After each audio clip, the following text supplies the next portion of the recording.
Good morning again, everybody. Happy Super Sunday. Everybody excited? Everybody picked your teams? Everybody picked your commercials? That's it. Okay, so this, of course, is Super Bowl Sunday. And Celeste is all prepared. Of course, I don't think her team is playing today, but don't tell her. Don't tell her. There was somebody sent out a joke yesterday over the internet. It was, what do you call 40 guys sitting together watching the Super Bowl? The Dallas Cowboys. Ooh. Ooh. Okay, so this is a wonderful last day of football. Kind of maybe a little bit sad for some of us who like those kind of things. But if it turns out to be a really dull game or a very lopsided score, it'll still be a wonderful day of commercials, won't it? All right, yeah, still be something. You know, I love those commercials. I love them. So today is not just the Super Bowl of football, it's the Super Bowl of commercials. Now, interestingly enough, I heard on the news last night that corporations, were paying $3 million for a 30-second advertising slot for this game today. Wow, that sounds like a lot of prosperity, doesn't it? Oh, so let's just open in that area, all right? Somebody's paying $3 million for a 30-second slot. So then look at our lives and see where are we holding back? Because there might be a place where we're holding back based on that. Okay, so the reason I'm talking about commercials this morning is because my title, Your Other Half is Waiting, actually is a line in a commercial. All right? It comes from a dating website called plentyoffish.com. You've probably seen it. No, you're going to go home and you're going to say, that's what Reverend Dar was talking about this morning. And I selected this talk title, Your Other Half is Waiting, because February is often the month that we use to talk about love. Love. I wish Brad was here. Nobody says love like Brad. Love. Love and loving relationships. That's what we usually do in February. So I thought this is a perfect title for a talk to open up the month of February. So this morning I want you to recognize that your other half is waiting. But it's probably not what you think. It's probably not the half you think that it might be. How many of you saw the movie Jerry Maguire? Okay, you know, it's so interesting when you say that name, everybody just starts shaking their head because they know where I'm going. Everybody knows where I'm going with this, don't you? Okay, now in this movie, towards the end of the movie, the Tom Cruise character who played Jerry Maguire comes to the realization that life is more than the next deal that you make. Right? It's more than that. And he realizes, after going through a lot of ups and downs, and mostly downs in the movie, he realizes the importance of having someone to share his life with. And he returns to this person who's been in his life to ask her back into his life. And as he's doing this, he says to her, "You complete me." You remember that? Anybody who doesn't remember that? Okay. The reason I say that is because it was a very memorable moment. Those of us who are romantics at heart probably heard that and went, "Oh, God, I wish somebody would say that to me. Oh, You complete me. It's a wonderful thing to hear the first time you hear it. But as you think about it, you realize that that particular line is flawed, isn't it?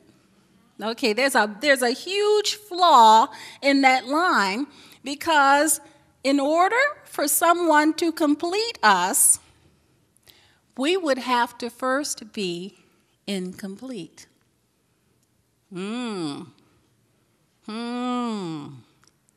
Okay, so and therein lies the flaw. We would have to first be incomplete. And it's that very simple belief that we're incomplete to begin with that sponsors all of our thinking. If that's where we're coming from, then that's the sponsoring thought. That's the thought behind the thought. That's the thought that's driving all of our thinking. That's the thought that our thinking is originating from.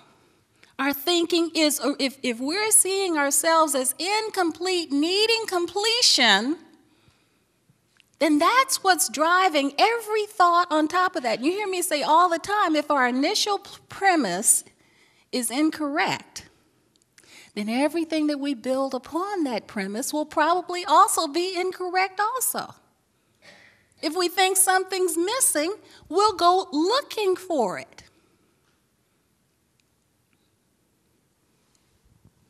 Okay? So if that sponsoring thought is that we're incomplete, it will sponsor an experience of emptiness.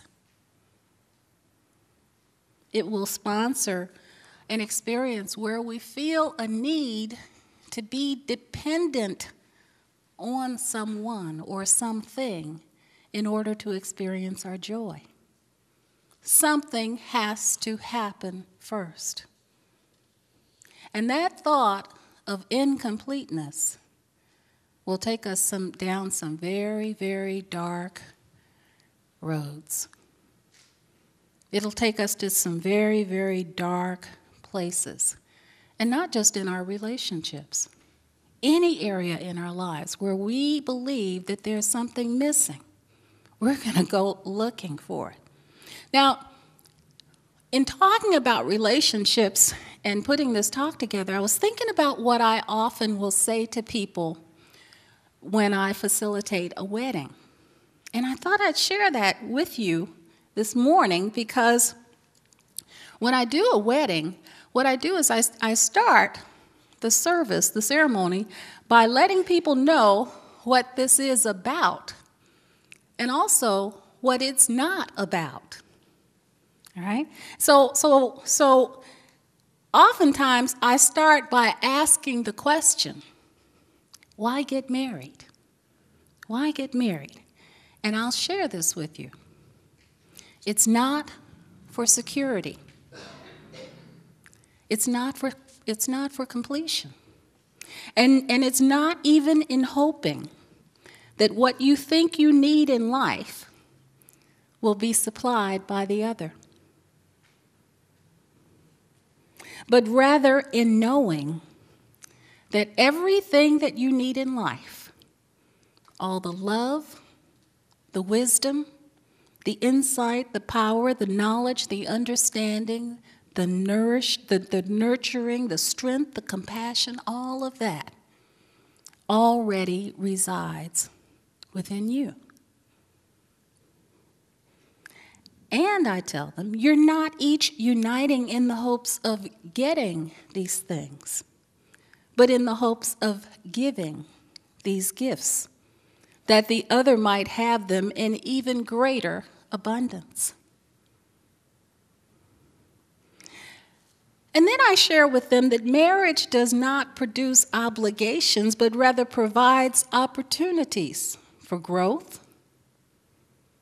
for full self-expression, for lifting your lives to their highest potential, for healing every false thought or small idea that you ever had about yourself.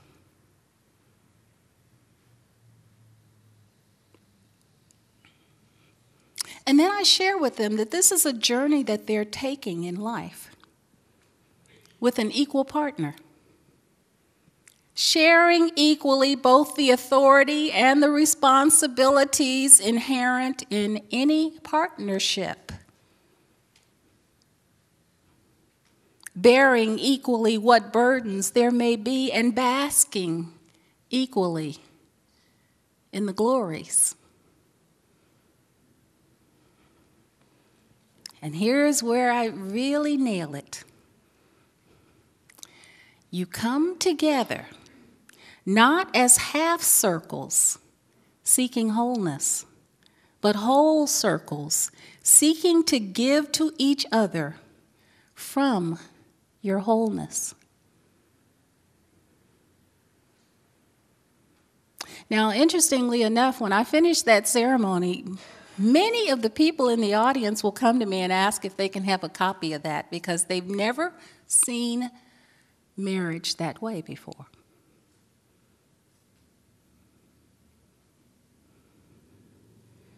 So this morning, my topic, your other half is waiting.